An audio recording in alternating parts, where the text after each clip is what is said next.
오늘은 주신 하나님의 말씀을 가지고 우리 제목이 같이 한번 읽어볼까요? 제목이 나왔습니다. 같이 읽겠습니다. 겸손과 영광의 준비를 하라. 우리 옆 사람과 고백합시다. 겸손의 준비를 합시다. 영광의 준비를 합시다. 주님이 승천하시면서 우리가 평생에 꼭 지켜야 될 그러한 명령을 한 가지 내리셨습니다. 그것을 영어로는 그레이트 커미션이라고 하고, 좀 어려운 말로는 대위임령, 우리가 흔히 아는 말로 그 지상명령이라는 단어를 씁니다. 지상명령을 우리에게 주셨습니다. 그 말씀이 어디에 나옵니까? 마태복음 28장 18절로 20절까지 예수님의 유언으로 우리에게 주신, 우리가 평생 지켜야 될 하나님의 명령입니다. 같이 한번 읽어보겠습니다. 시작. 예수께서 나와 말씀하여 이르시되 하늘과 땅의 모든 권세를 내게 주셨으니 그러므로 너희는 가서 모든 민족을 제자로 삼아 아버지와 아들과 성령의 이름으로 세례를 베풀고 내가 너희에게 분부한 모든 것을 가르쳐 지키게 하라. 볼지어다 내가 세상 끝날까지 너희와 항상 함께 있으리라 하시니라. 아멘. 그런데 이 주님의 지상명령이 신약에만 있는 것이 아니고 구약에도 있습니다. 오늘 우리가 읽었던 그 이사야 6장 8절 말씀이 신학자들은 구약에서 명령하신 하나님의 지상명령이라고 명명합니다. 우리 구약의 지상명령도 한번 같이 읽어보겠습니다. 시작. 내가 또 주의 목소리를 들으니 주께서 이르시되 내가 누구를 보내며 누가 우리를 위하여 갈꼬 하시니 그때 내가 이르되 내가 여기 있나이다 나를 보내소서 하였더니, 주님이 우리를 찾으실 때 저 여기 있어요, 저를 사용해 주세요 라고 두 손 높이 들고 하나님께 자원하는 심령으로 가득 찬 우리 예수마을교회 성도들이 되시기를 예수님의 이름으로 축원합니다. 이렇게 구약과 신약에 강조하고 있는 가장 중요한 하나님의 명령인 지상명령을 수행하기 위해서 두 가지의 자세가 필요합니다. 오늘 말씀의 제목과 같이 어떤 부분은 미리 보고 준비를 해야 되고 하나님의 영광이 되겠죠. 어떤 부분은 조심해야 됩니다. 오늘은 이 구약에 주시는 지상명령의 말씀을 통해서 어떤 부분을 준비해야 되고 어떤 부분을 조심해야 되는지 함께 하나님의 말씀을 중심으로 교훈을 삼는 시간이 되었으면 좋겠습니다. 오늘 말씀의 첫 번째 제목입니다. 다 같이 한번 읽어봅니다. 시작. 나에게도 한계가 있다는 것을 인정하는 겸손. 오늘 말씀 1절에 이스라엘의 한 왕이 등장합니다. 우시야 왕이라는 왕입니다. 이 왕은요, 가장 오래 이스라엘 백성을 통치한, 유다 땅이죠, 남유다 땅을 통치한 왕 중에 한 사람입니다. 그가 16살에 왕이 됩니다. 그래서 67살까지, 그러니까 52년을 이스라엘의 왕의 자리에 앉아서 이스라엘 백성을 다스리게 됩니다. 그런데 평생 52년이라는 짧지 않은 기간을 왕위에 있다 보니까 자기가 오해하는 것이 있습니다. 이 세상에 어떤 것도 자기를 제어할 수 없다. 자기가 마음먹으면 무엇이든지 다 할 수 있다라는 그런 일종의 직업병이죠. 그런 교만한 마음이 그의 심령에 생기게 됩니다. 그래서 이 사람이 잊게 되는 것이 무엇이냐면, 자신이 이스라엘의 왕이지만 만왕의 왕 되신 하나님이 이스라엘의 왕이 되신다라는 사실을 잊습니다. 그래서 하나님의 말씀이 금지하신 것을 그가 그러한 죄를 범하게 됩니다. 하나님께서 우시야 왕이 들어갈 수 없는 곳, 아무리 왕이라고 하더라도 제사장들만 들어가서 제사 드리는 그런 분향소가 있습니다. 그곳을 그냥 너무 급한 나머지 자기가 향로를 들고 들어갔다가 그 자리에서 즉시 문둥병이 발하게 됩니다. 하나님이 이 우시야 왕을 치신 이유는 두 가지가 있습니다. 첫 번째 이유는 하나님의 말씀을 정면으로 대적했기 때문입니다. 그래서 가만두지 않았습니다. 두 번째, 동역자의 하나님이 부여하신 그 고유한 영역, 그것을 그냥 아주 쉽게 생각하고 그냥 함부로 침범했기 때문에 하나님이 그 부분을 용서하지 않으셨습니다. 여러분 52년 동안 왕을 했으면 얼마나 가까이에서 지금까지 제사장들이 하나님께 예배드리는 걸 지켜보았겠습니까? 너무 익숙합니다. 까짓 건 나도 할 수 있어 라고 생각할 수 있습니다. 그래서 하나님을 무시하고 하나님의 말씀을 무시하고 나의 동역자의 고유한 그 권한을 무시하고 그냥 다 깨버리고 자기가 들어가는 겁니다. 하나님이 그 교만한 태도, 52년 동안 왕을 하면서 교만해진 그 태도를 가만두지 않으십니다. 그래서 즉결 심판하십니다. 문둥병에 걸리게 됩니다. 여러분 우리 자신에게 한번 적용해 보십시오. 저는 올해로 44살입니다.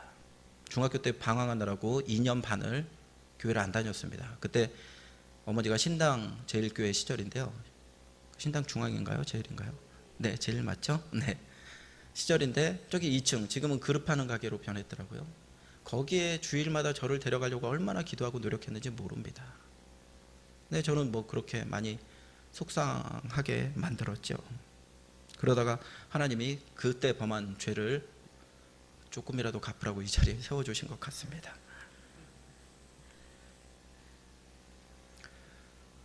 저는 하나님의 은혜로 한 교회를 20년 가까이 섬기는 그 축복을 누렸습니다. 회복되고 나서.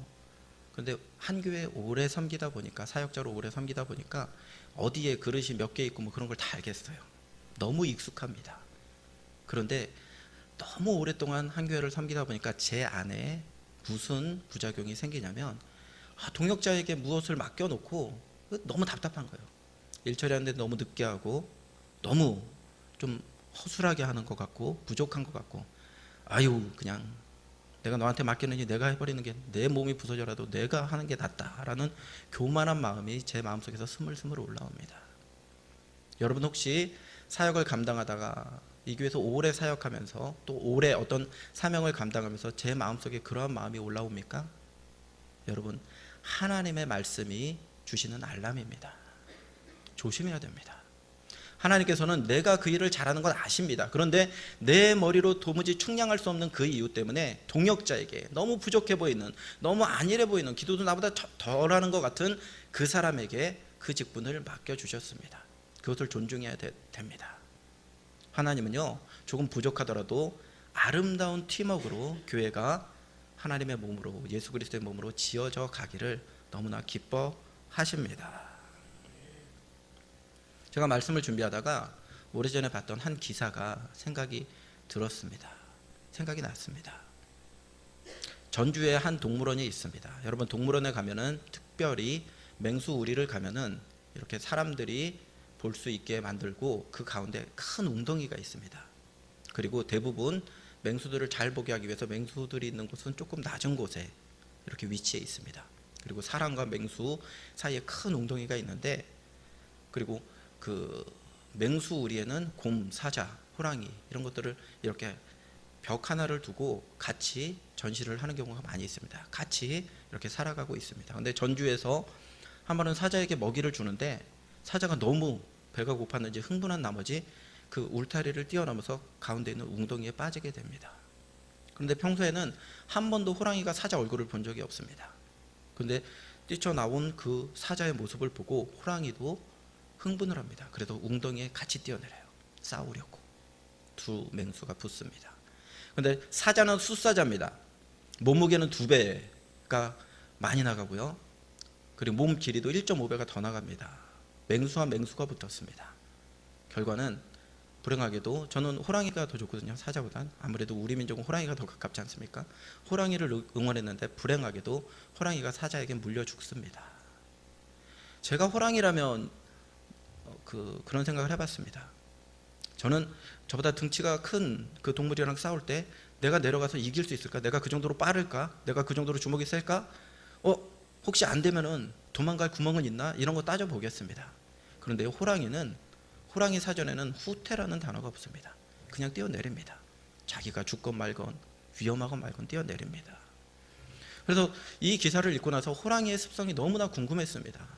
그래서 우리 청년들에게도 들려줘야 되겠다 해서 호랑이에 대해서 검색하기 시작합니다. 호랑이에 대한 대부분 한국에서 접할 수 있는 모든 동영상을 다 봤습니다. 제가 호랑이 도대체 얘네들은 정체가 뭐야? 그리고 봤습니다. 그러다 발견한 호랑이의 습성이 있습니다. 호랑이는요, 아무나 발견했다고 사냥을 하지 못합니다. 백두산 근방의 최포수라는 초보 포수가 한번 호랑이를 발견하고 초보인 주제에 잘못 사냥을 했다가 호랑이에게 죽을 뻔한 수기를 담은 글을 제가 읽은 적이 있습니다. 이 글을 통해서 호랑이의 습성을 여러 가지 알게 됐는데요. 다른 동물들은 총소리가 나고 자기 근처에 그 탄이 박히게 되면 다시는 그 자리에 나타나지 않습니다. 그런데 호랑이만은 그냥 누가 나한테 이상한 돌을 던지지? 그리고 다시 그 자리에 돌아옵니다. 그리고 여러분, 중요한 지식을 하나 알려드리면, 모든 고양이과 동물은요, 급소가 어디냐면 옆에 이렇게 있을 때 앞다리 옆에. 그래서 맞추려면은, 혹시 어쩔 수 없이 맞춰야 된다면 거기를 총으로 쏴서 맞추면 죽일 수 있습니다. 한 방에.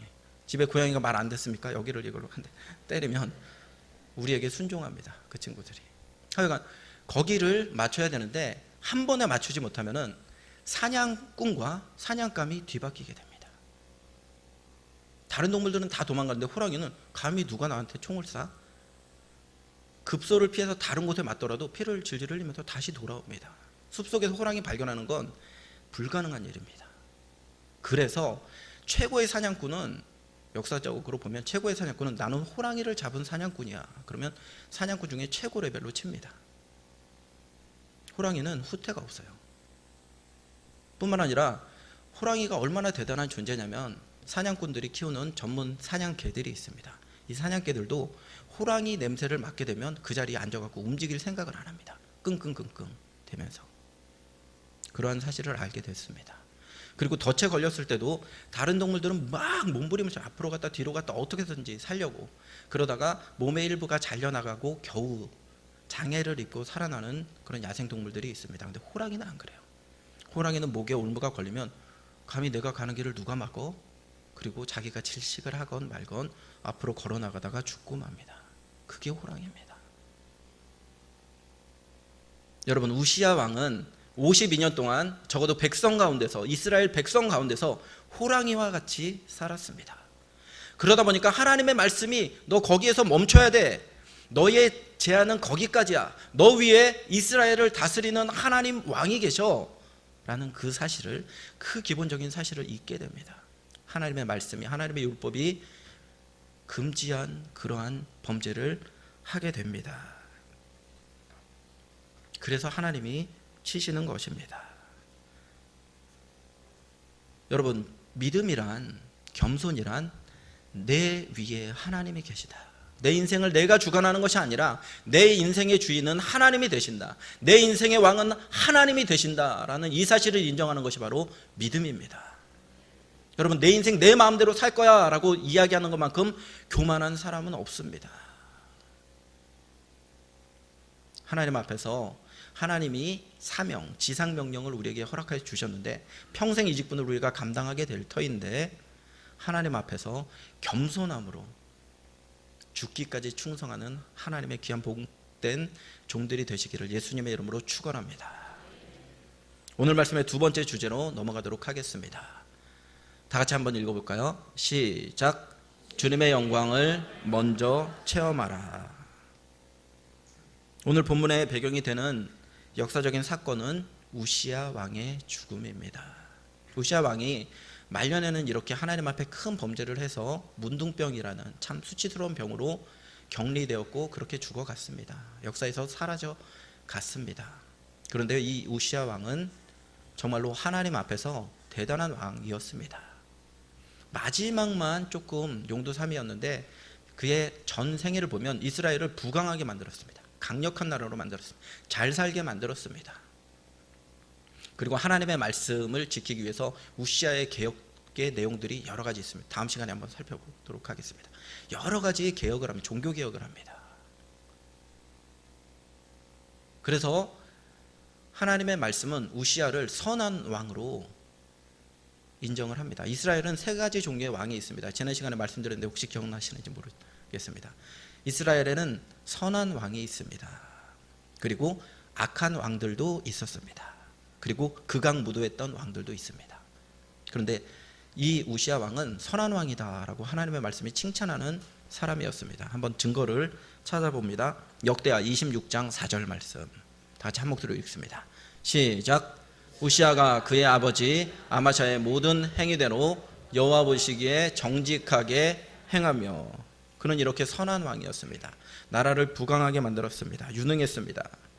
그리고 오랫동안 백성들과 호흡하는, 백성들도 왕 하면 우시야, 우시야 하면 왕.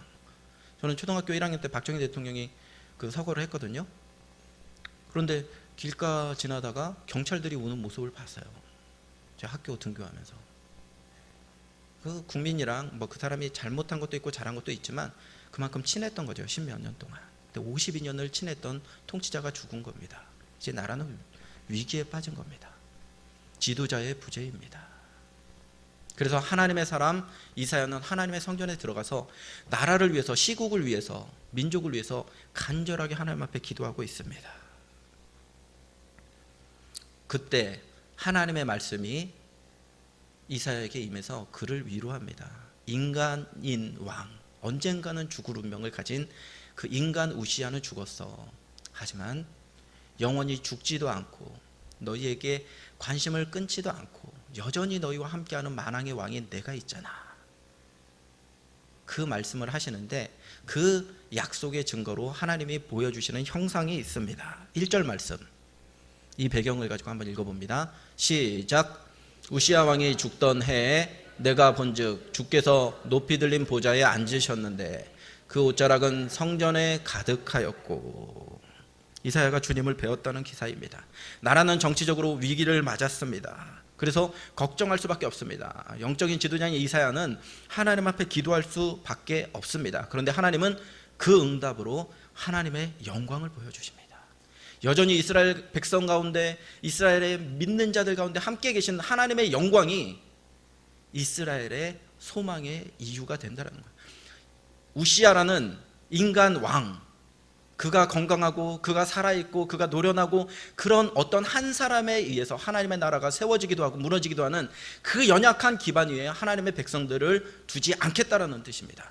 하나님의 영광으로 이끌고 하나님의 권능으로 너희들을 이끌겠다라는 약속을 이사야를 통해서 우리에게 주시는 것입니다. 이사야가 하나님의 이 영광을 보고 너무나 가슴 벅찹니다. 행복합니다. 즐겁습니다. 영적인 충만함으로 가득합니다. 그런데 그때 갑자기 그에게 두려움이 임하게 됩니다. 출애굽기 33장 20절을 보면 이 말씀이 있습니다. 하나님의 얼굴을 보고 살아남을 자가 없다. 다 같이 읽습니다. 시작. 또 이르시되 내가 내 얼굴을 보지 못하리니 나를 보고 살 자가 없음이니라. 그래서 이사야가 이 말씀이 기억나서 하나님 앞에 탄식을 터뜨립니다. 그 말씀이 오늘 본문 5절 말씀입니다. 5절 말씀 같이 읽습니다. 시작. 그때 내가 말하되 화로다 나여 망하게 되었도다. 나는 입술이 부정한 사람이요 나는 입술이 부정한 백성 중에 거주하면서 만군의 여호와이신 왕을 배웠음이로다 하였더라. 하나님의 영광과 불붙는 그 천사의 형상을 보게 됩니다.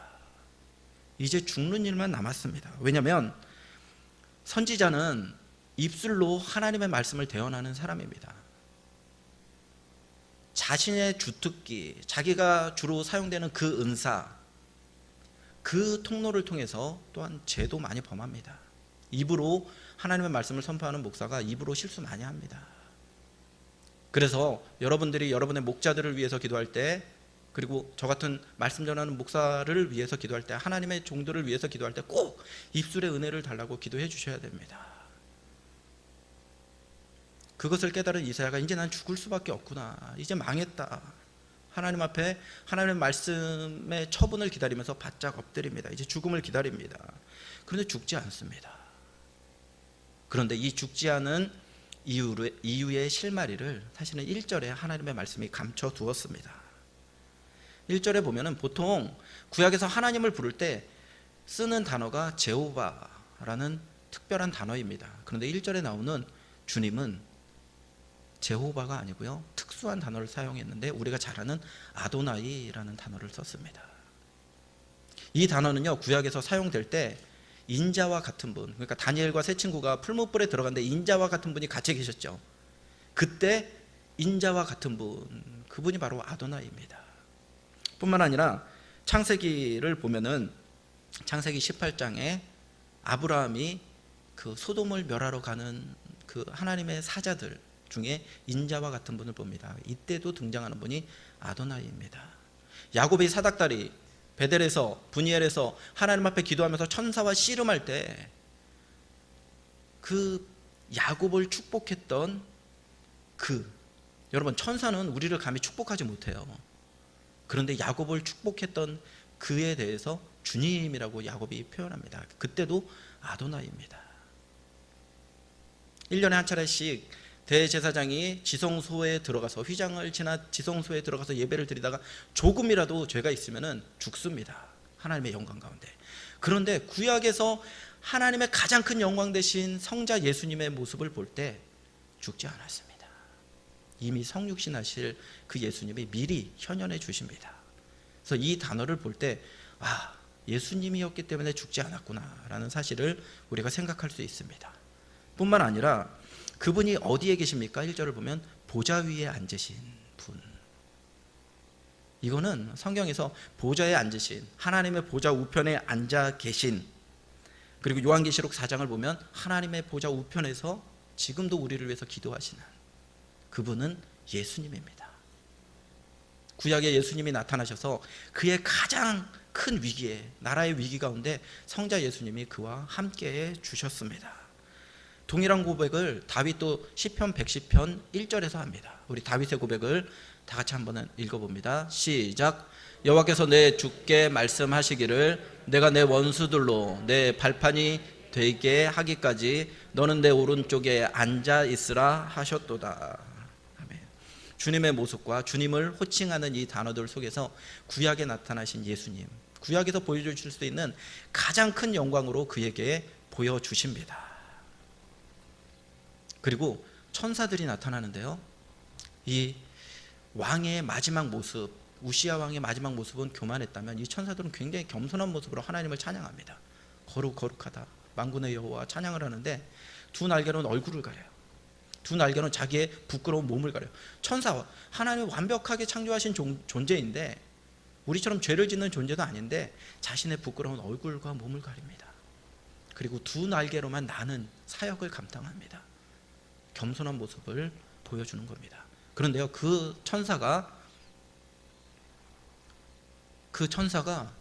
몸에 불이 붙어 있대요.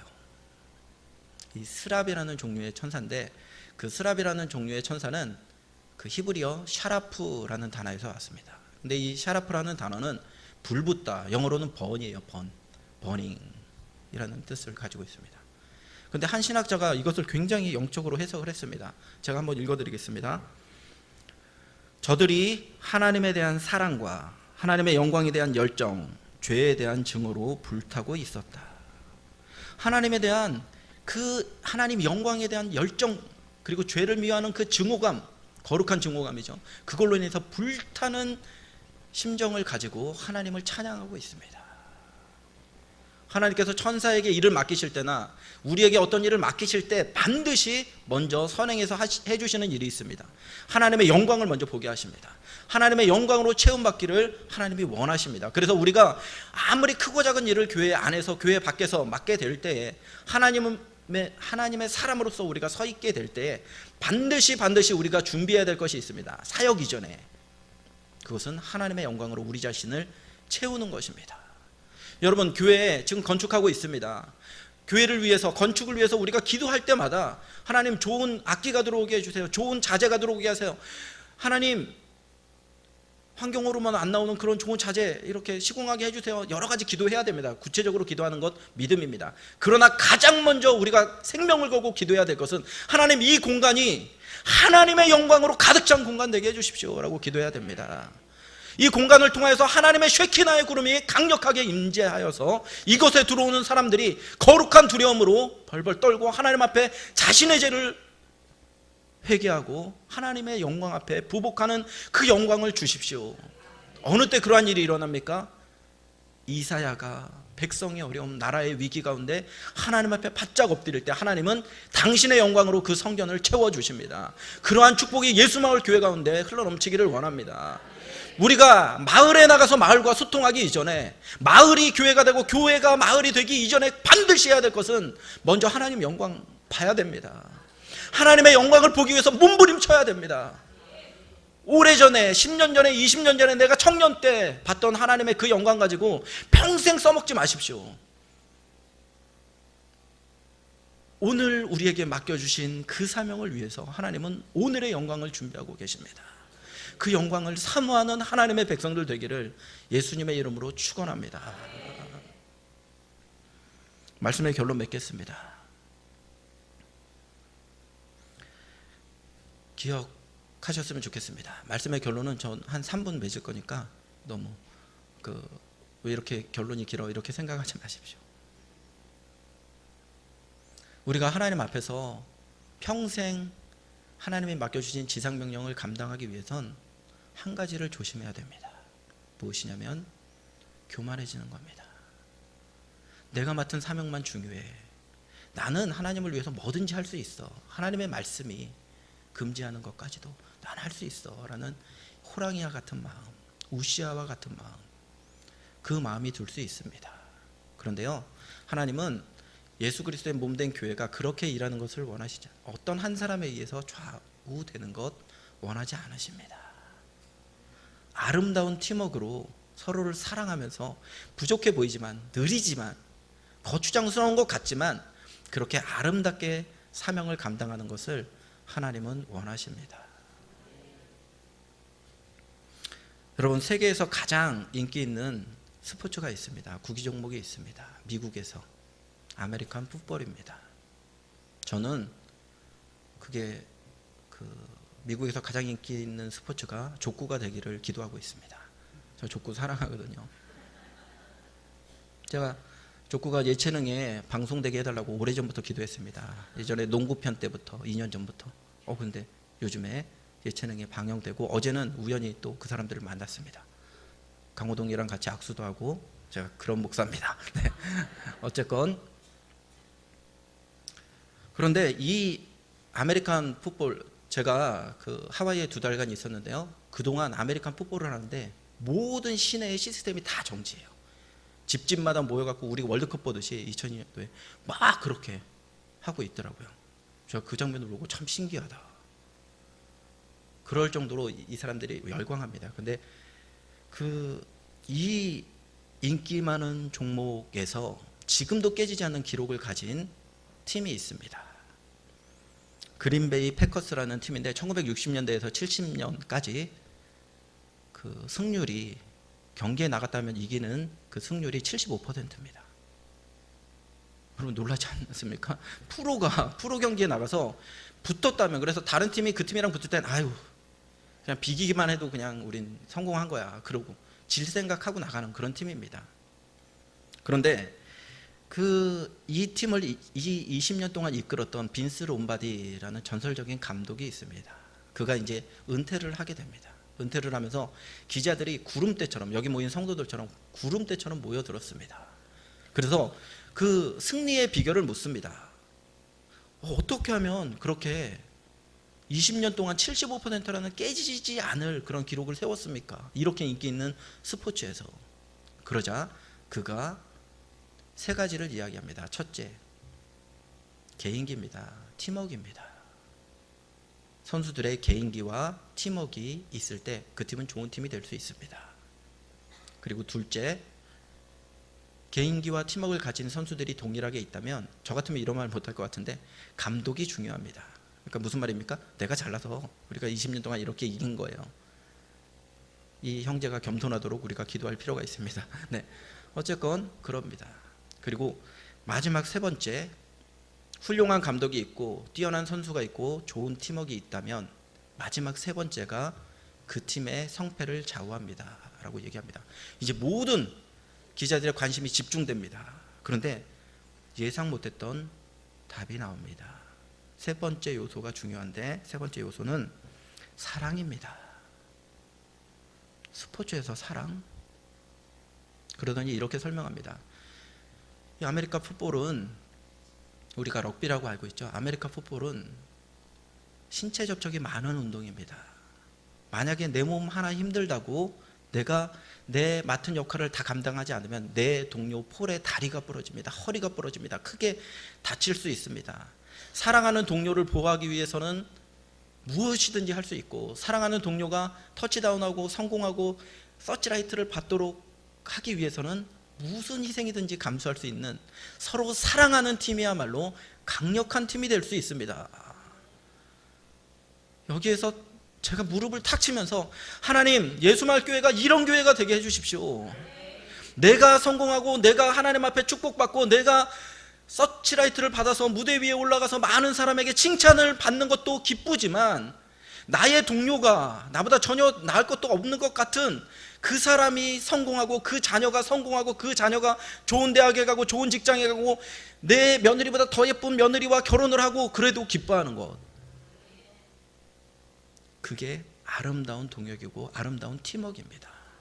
우시아가 마지막에 그거 못했습니다. 그러다가 문둥병 걸렸습니다. 우리 예수마을교회는 정말로 한 성도 한 성도가 내가 잘 돼서도 기쁘지만 내 동료가 잘 돼서 더 기뻐하는 그한 예수님의 사랑으로 가득한 교회 되기를 바랍니다. 한 가지 더, 제가 피를 토하는 심정으로 여러분에게 이야기를 했습니다. 여러분, 성전 건축 중인데 우리가 성전 건축을 통해서 가장 신경 쓰고 하나님 앞에 눈물로 기도해야 될 것은, 하나님 영광 채워주십시오. 교회에 몇 명의 영혼이 들어오는 것도 굉장히 중요합니다. 몇 명이 초대되고 교회 빈자리 없이 영혼들이 차는 것도 중요합니다. 그런데 그 성공 가운데, 그 부흥 가운데, 그 몰려드는 구름대와 같은 사람들 가운데 만약에 하나님의 말씀이 없다면, 하나님의 성령의 감화 감동하시는 역사가 없다면, 그 말씀을 듣고 성령의 역사로 변화되는 심령들이 없다면, 한마디로 말해서 하나님의 영광이 없다면 그 교회는 껍데기만 있는 교회입니다. 예수마을 교회는 아름다운 성전 건축과 함께 하나님의 강력한 성령의 불길이 이 자리 가운데 임하기를 원합니다. 이사야가 봤던 그 환상이 우리 교회 가운데 강력하게 임재하게 되는 계기가 성전 건축으로 말미암아 이루어지기를 예수님의 이름으로 축복합니다.